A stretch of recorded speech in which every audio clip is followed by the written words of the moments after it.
Vous avez vu qu'il n'y a aucun nouveau joueur. Tous ceux qui sont sur cette liste ont déjà été sélectionnés un jour ou l'autre avec moi. Par contre, il y a des revenants.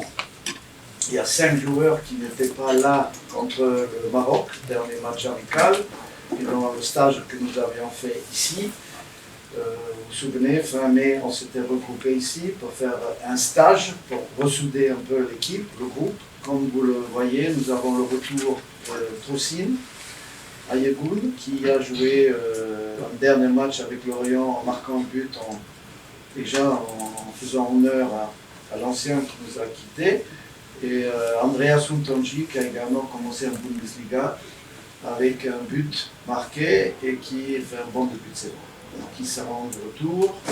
De retour également un joueur comme Rodrigue Kossi, qui a signé à Agadir, au Maroc, dans un bon club et qui a fait une bonne préparation.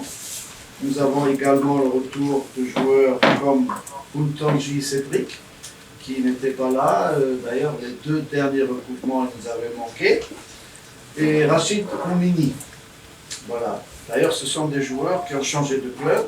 Comme vous avez tous suivi un peu l'intersaison, qui n'est pas encore terminée, il y a eu 13 transferts sur cette liste 25. 13 joueurs qui ont changé de club. Et il va y avoir d'autres encore qui vont venir avec Steve Mounier, que j'ai eu au téléphone tout à l'heure, qui vous salue tous, et qui est en train de faire également un retour en France. Également, nous avons Momo Tidjani à Yverdon, qui a déjà eu 2 ou 3 clubs qu'il n'a pas voulu rejoindre parce qu'il pensait que ce n'était pas le bon choix. Mais il s'entraîne avec son club, il s'entraîne avec son préparateur. Donc tous ces joueurs qui sont là sont dans un club actuellement et font des entraînements. Parce que certains, officiellement, n'ont pas encore signé dans un club, voire sont en situation de qualification. Ça peut être compliqué parfois. Parce que vous venez de l'étranger, vous retournez en France, et il y a des contrats fédéraux limités en nombre dans des équipes nationales 1 ou 2, et qu'il faut un CIT. Ça peut durer parfois.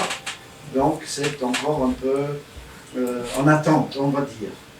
Mais nous avons sur ces 13 transferts que les joueurs ont effectués des satisfactions parce que pour la plupart d'entre eux, ils ont trouvé des clubs bien meilleurs que ceux qu'ils avaient avant.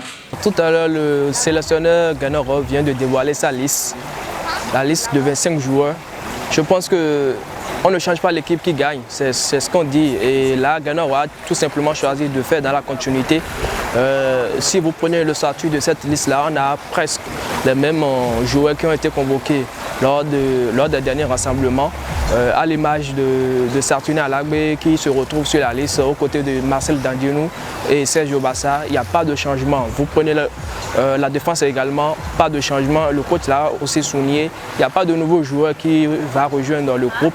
Donc c'est une équipe qui a été déjà bâtie et sur laquelle le sélectionneur voudra surfer pour aborder ces 2 matchs à venir. Et je crois que, comme on dit, c'est en mangeant que l'appétit vient. Certainement que durant ces 2 matchs, il aura forcément des failles, il aura forcément des choses à corriger et pourquoi pas, on aura d'autres joueurs qui vont rejoindre la tanière. Il a parlé tantôt de Romaric Amoussou qui lui évolue en Côte d'Ivoire. Donc c'est un renfort sur place.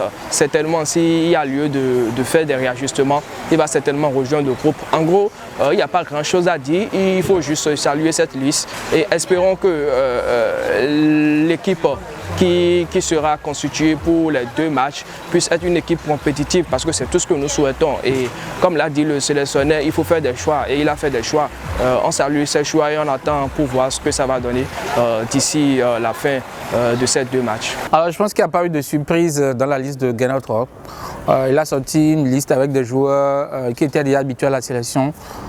Malheureusement, il n'y a pas eu de joueurs évoluant dans le championnat qui soient convoqués. Je vais prendre l'exemple par exemple de Rodrigue Fassinou et autres qui sont dans le championnat mais qui n'ont pas été sélectionnés. C'est vrai que nous sommes en pré-saison, le championnat est terminé il y a eu quelques mois, mais il n'y a eu aucun joueur de du championnat, pardon, qui soit sélectionné. Après, on note le retour aussi de Cédric Rontondi à la sélection. Ça fait, je crois, il a raté les 2 derniers matchs de la sélection, mais il est de retour. Nous allons jouer contre 2 équipes très bonnes. Il s'agit du Zimbabwe, une équipe physique athlétique, et du Lesotho. Pas une force en matière de football, mais ils ont une certaine efficacité à jouer dans le bloc, peut dire dans le bloc bas. Donc il va falloir trouver la composition de jeu nécessaire pour pouvoir atteindre l'objectif qu'il s'est fixé lui-même, qui est de remporter les 2 matchs. Aussi, pour finir, je pense que Junior Laitan, actuellement, il a la chance de jouer à son poste de prédilection, puisque Doku Dodo étant suspendu pour le match du Zimbabwe, il ne pourra pas jouer. Donc, avec sa forme actuelle en club, où il joue en 10 au cœur du jeu, je pense que le sélectionneur pourra le propositionner en 10, où il pourra véritablement montrer ses capacités, plutôt que sur les matchs précédents où on le faisait jouer sur le côté.